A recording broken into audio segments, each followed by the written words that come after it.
Hello friend, आज हम electrochemistry का part 3 video representation of electrochemical cell बताने जा रहे हैं। इसके पहले वीडियो में मैंने डेनियल सेल के बारे में बताया था। यह हमारा डेनियल सेल था जिसमें इस तरह हमारा एनोड था, इस तरफ कैथोड था। तो ये हमारा डायग्राम है सो बहुत ही बड़ा है। हर रिएक्शन को हम इस तरह नहीं दिखा सकते, इसीलिए हम इसको शॉर्ट रिप्रेजेंटेशन से इसको हम लोग दर्शाएँगे। जैसे कि हम लोग जानते हैं कि दो हाफ सेल था, पहला था कैथोड, दूसरा था एनोड। तो हम लोग वही सेल का जिसमें हम पहले डायग्राम में जो कॉपर और जिंक लिए थे उसी को हम दिखाते हैं। तो पहला कैथोड था जिसमें कि पहला दिखाते हैं रिडक्शन हाफ।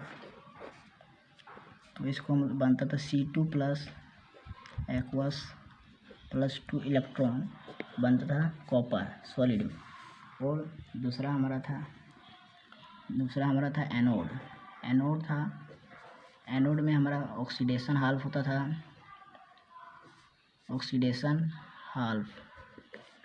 इसमें हमारा क्या होता था कि जिंक सॉलिड है सो हमारा जिंक 2 प्लस 2 इलेक्ट्रॉन बनाता था। तो इसका हमारा टोटल नेट जो निकलता था हम लोग का रिएक्शन का total net exchange during reaction जो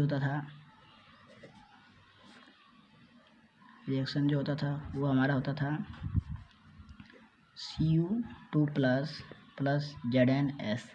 ये हमारा बन जाता था Zn2 plus aqueous plus copper बनता था। इस रिएक्शन को हम डेनियल सेल को डायग्राम को दर्शाने के लिए हम लोग सबसे पहले कुछ शॉर्ट ट्रिक सीखेंगे।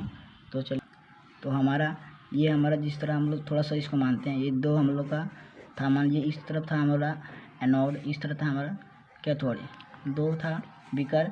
तो एक तरफ था हमारा एनोड, एक तरफ था कैथोड। इसको हम लोग पूरा डायग्राम नहीं बनाया, इसके पहले वीडियो में मैंने दिखाया था, इसीलिए हमको थोड़ा सा इसको डायग्राम खाली इसी तरह दिखा के हम आपको दिखाना चाह रहे हैं कैसे कैसे बनता है। तो शॉर्ट ट्रिक हम लोग याद रखते हैं कि लोन से याद रखेंगे। हम लोग बैंक में अधिकतर शब्द यूज़ करते हैं लोन, जिसको हम लोग ऋण कहते हैं।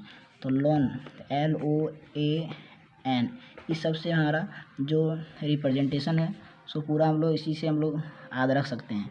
तो लोन से हम लोग समझेंगे इसका लेफ़्ट साइड, और ओ से हम लोग समझेंगे ऑक्सीडेशन, जो हमारे लेफ़्ट साइड में जो ऑक्सीडेशन होगा वो। और ए से समझेंगे हम लोग एनोड, और एन से समझेंगे नेगेटिव।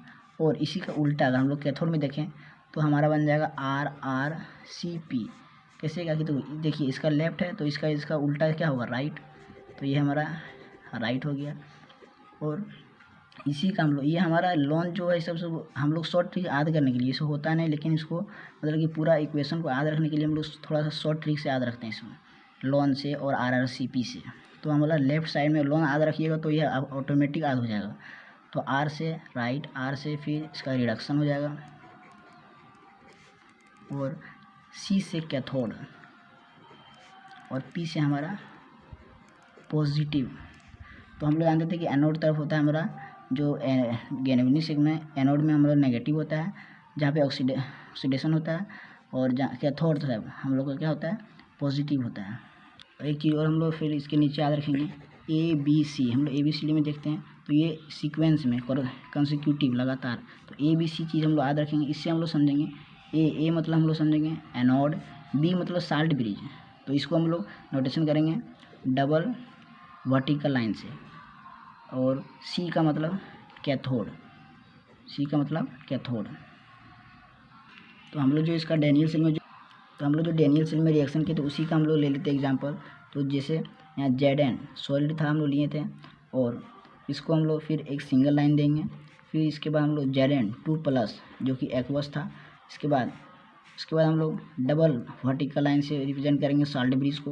उसके बाद Cu2 प्लस एक्वस बनाएगा ये, और फिर ये CuS। ये हमारा क्या हो गया, रिप्रेजेंटेशन हो गया। यही हमारा रिप्रेजेंटेशन कहलाता है शॉर्ट में। और भी हम लोग देखेंगे कि इसको एक तरह से और लिख सकते हैं, जैसे कि हम लोग लिख सकते हैं Zn फिर साल्ट देंगे हम लोग इसका सिंगल वर्टिकल लाइन, फिर दूसरा ZnSO4, ये हमारा हो गया तो एक्वा सॉल्यूशन। उसके बाद हमारा double vertical line Cu2 plus, और उसके बाद हम लोग फिर सिंगल वर्टिकल लाइन देंगे और Cu ये हमारा हो गया सॉलिड, ये हमारा एक्वस था, SO4 छूट गया SO4, और ये हमारा एक्वस था, ये हमारा सॉलिड था। इस तरह भी हम दिखा सकते हैं। यही हमारा शॉर्ट रिप्रेजेंटेशन है ये केमिकल इलेक्ट्रोकेमिकल सेल का। बाद और हम लोग कुछ ले लेते हैं रिएक्शन, जैसे हम लोग कॉपर का ले लेते हैं और सिल्वर का। जैसे तो इसमें कॉपर, फिर Cu2+, फिर मान लीजिए इसका मोलारिटी भी दिखा देते हैं, तो मोलारिटी इसका साल्ट भी आ जाएगा Ag+ और 0.5 इसका मोलारिटी हो जाएगा, और ये हमारा सिल्वर। इस तरह भी हमने दूसरा रिएक्शन भी दिखा दिया इसका। अगर हम इससे पता करना चाहेंगे कैसे हम लोग कौन रिएक्शन बना, तो देखिए इसका पहले हम हाल्फ सेल लिखेंगे। हाल्फ सेल रिएक्शन कैसे हुआ, तो इसमें क्या हुआ, कॉपर जो था ये क्या बनाया, Cu2+। तो इसका मतलब यहाँ हम लोग खुद पता कर सकते हैं कि यहाँ ऑक्सीडेशन हो रहा है, और ऑक्सीडेशन रहेगा तो वहाँ एनोड भी होगा। तो Cu2+ बनाया और 2 इलेक्ट्रॉन बाहर निकाला, तो इसमें हमारा क्या हो गया, ऑक्सीडेशन हुआ है, प्लस ये क्या है, एनोड है। उसके बाद हम दूसरा देखेंगे इसका हाल्फ सेल रिएक्शन, तो इसमें हमारा दूसरा क्या है, सिल्वर। तो सिल्वर यहाँ है Ag+ है, देखिए Ag+ ये बना क्या रहा है, सिल्वर बना रहा है। तो हमारा क्या हो जाएगा, इलेक्ट्रॉन बाहर निकलेगा और Ag+ Ag बनाएगा, सिर्फ Ag बनाएगा।